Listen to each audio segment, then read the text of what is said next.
Never had a lot, this is all I need. What is up, guys? Welcome back to Scott Talks, episode 2. Man, it's truly a blessing to be back. It's episode 2. Glad to get this thing off and running. And today's episode is called When to Say When. That just goes along the theme of goals versus dreams, how to achieve them, and when it's time to kick it into overdrive, and maybe when it's time to reconsider some things or refocus. So without further ado, let's get into it. So what is a goal versus what a dream?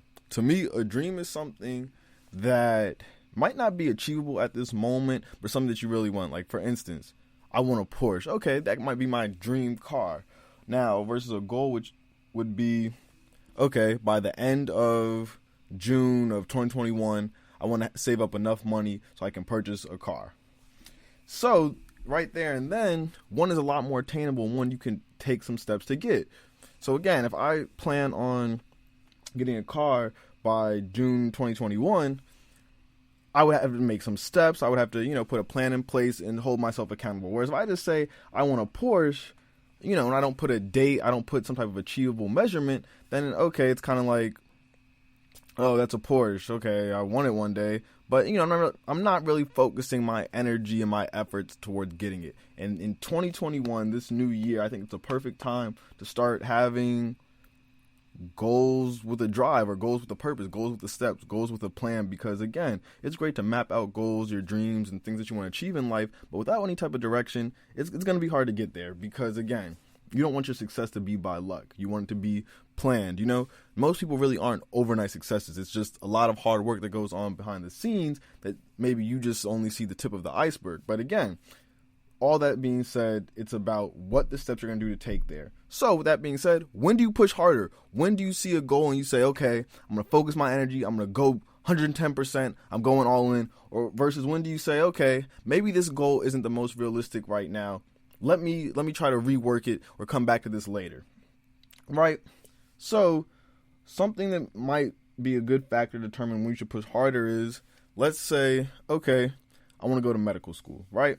Again, I don't personally, but let's just say I'm a college student, I want to go to medical school, right? So when I get in freshman year, okay, I'm going to start making sure I take the classes, attend the pre-med meetings, and all that great stuff, right? Whereas when I hit that kind of sophomore year, it's like, okay, I still want to go to medical school, but now I'm going to start focusing a little bit more on what specific in medicine do I want to learn? What type of doctor, am I aiming towards? Then junior, senior year, it's strictly MCAT prep, picking my medical schools, right? Because again, that's when it's overdrive time. Again, even though it's overdrive time those last 2 years, those first 2 years I was still doing steps toward it in order to get towards where I want to go. With that also being said, when do I pull back? So let's say I want to be, let's say in high school, for instance, right? I want to make the varsity baseball team. So I was cut from the team my junior year, right? But again, my goal was still, I wanted to play varsity baseball. This is something I want to do, something I want to be a part of. So what do? Junior year was also the same year I was taking the SAT. I was doing some other stuff. So that's when I kind of realized, this goal isn't something that I want to give up on. This isn't something that I don't think is as important. But right now, okay, I'm going to reprioritize some things and knock some other stuff out and then come back to this goal. So, of course, I take the SAT. I'm taking different classes and things, doing different clubs, in the meantime, in place of baseball, but I still have that baseball goal where, okay, I still want to play varsity baseball. I still want to impact the team. I still want to help out, and showcase my talent. So how do I pull back and revitalize and achieve that goal? Well, what I do, again, like I said, I take those classes, focus on that, cool, get the grade I need to get, and boom, finish my junior year with like a 4.2. Now, that whole summer, winter, leading up until trials of March 1st of my senior year of high school. Now I'm going to the batting cages. Now I'm working out. I'm doing, cardio. I'm doing throwing. I'm going to all the off-season workouts. And again, because now that I have that time to really truly put in the extra work, I do it. And again, it's not that you can't I couldn't have put the extra work in while I was doing the other stuff, but it was like, okay, I didn't make the team this year. Instead of me, dwelling on it and using it as a, stepping stone, I use it as a hurdle so I could push harder and jump. But instead of trying to tackle that hurdle straight on, right after I saw defeat, I took the time to think about how I can achieve this goal, when I could realistically achieve this goal, and the steps I was going to do to take it. So I say all this to say that when you think of your dreams versus your goals, again, know that a dream is something that you don't really put like a date on. You don't really put steps towards it. Whereas a goal is something that is achievable, and you're going to put a plan in place and you're going to follow that plan. You're going to put a realistic timetable, date, or, some type of amount that you can visibly and tangibly see or obtain. Now, with that being said, why is 2021 the year of making a plan? Because like I said earlier, you don't want to be an accident. You don't want your success to be a fluke. No, you want your success and you want your goals to be met because you purposefully did it. Purposeful thinking is the key to this.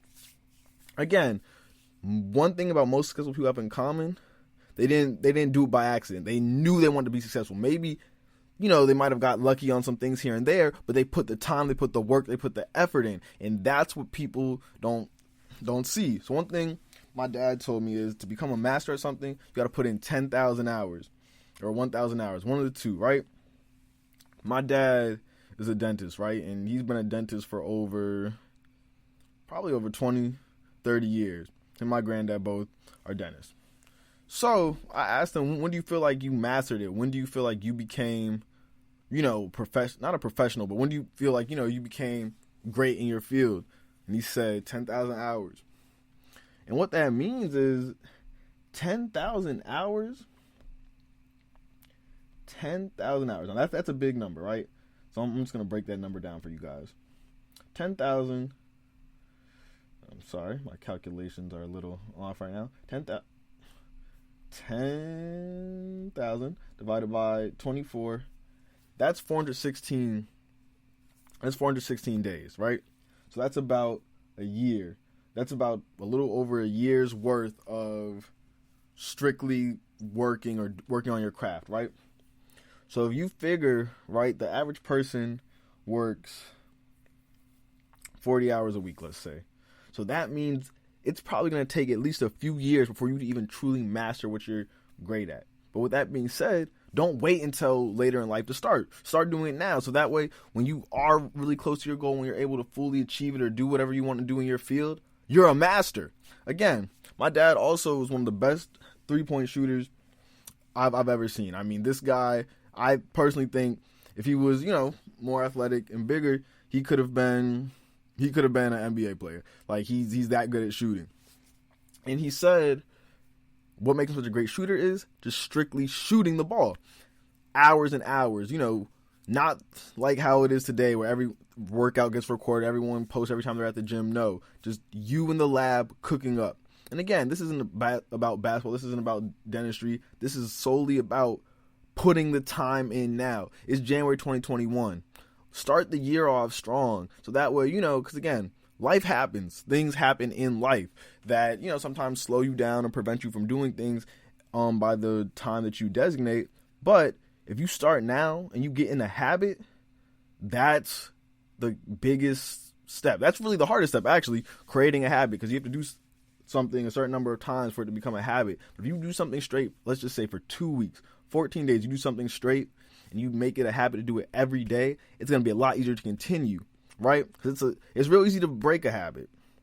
No, I apologize. It's real easy to start a habit, whether it's good or bad. That's why you need to practice designated thinking and precision thinking, which is, again, this is my goal, this is what I need to do to achieve it, and then putting the pen to paper, not only writing it down, but then practicing it every day. Because we don't want accidents anymore. We want precision thinking. Sorry, I'm rambling a little bit. This is still kind of new to me, this whole podcast thing. But again, so this is your year, you guys. I know that right now is COVID. I know that there's a lot of things that are kind of negative going on in the world, but you got to find your why. You got to find your reason why. Why are you doing this? Why do you want to be great? Why do you want to do this? Why do you want to achieve this goal? And I think that's the biggest part.